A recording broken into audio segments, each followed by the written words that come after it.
BJP ने मध्य प्रदेश की 3 सीटों पर प्रत्याशियों के नामों का ऐलान कर दिया है। बीजेपी ने धार, रतलाम, झाबुआ और खजुराहो सीटों पर प्रत्याशियों के नामों का ऐलान कर दिया। बीजेपी ने धार से मौजूदा सांसद सावित्री ठाकुर का टिकट काटकर छतर सिंह दरबार को टिकट दिया है, जबकि रतलाम झाबुआ सीट से कांग्रेस के कांतिलाल भूरिया के खिलाफ जीएस डामोर को टिकट दिया गया है।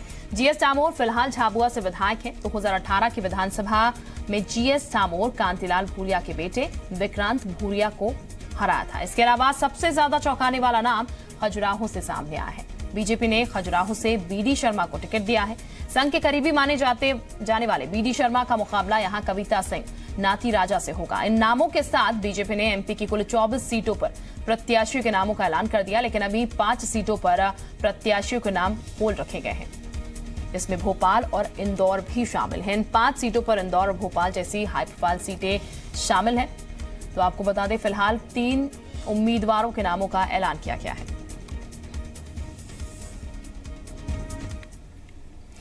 तो बीजेपी ने रतलाम से जीएस डामोर को टिकट दिया है। तो कौन है जीएस डामोर, आपको बताते हैं। रिटायर्ड सरकारी अधिकारी हैं जीएस डामोर। झाबुआ विधानसभा से विधायक हैं जीएस डामोर।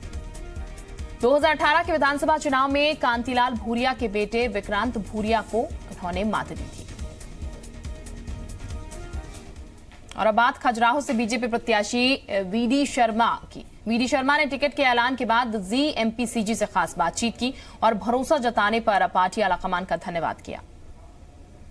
आपके लिए तो ये कहा जा रहा था कि वीडी शर्मा का नाम हर उस सीट से लिया जा रहा है जहां पर लड़ाई झगड़े चल रहे हैं। खजुराहो भी लड़ाई झगड़े वाली सीट थी।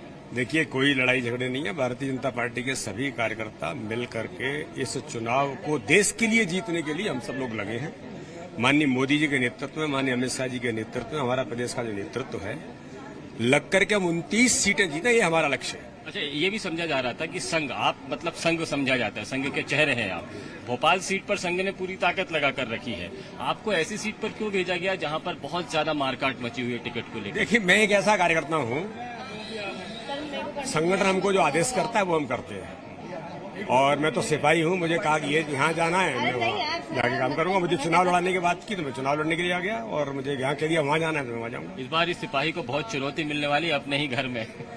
भारतीय जनता पार्टी का एक एक कार्यकर्ता इस चुनाव को देश के अंदर, मैंने कहा ना, देश के लिए चुनाव है। ये उन शक्तियों से लड़ाई है जो देश घातक और देश विरोधी ताकतें हैं, जो पीछे रह करके काम कर रही हैं। ऐसी शक्तियों के खिलाफ ये चुनाव है। इसलिए माननीय मोदी जी के और माननीय अमित शाह जी के नेतृत्व में, और हमारे प्रदेश का जो नेतृत्व है, माननीय शिवराज जी हैं, माननीय राकेश जी हैं, हमारे जो लोग हैं, ये सब मिलकर के इस चुनाव को हम प्रचंड बहुमत से जीतेंगे। देश के लिए चुनाव लड़ा जा रहा है।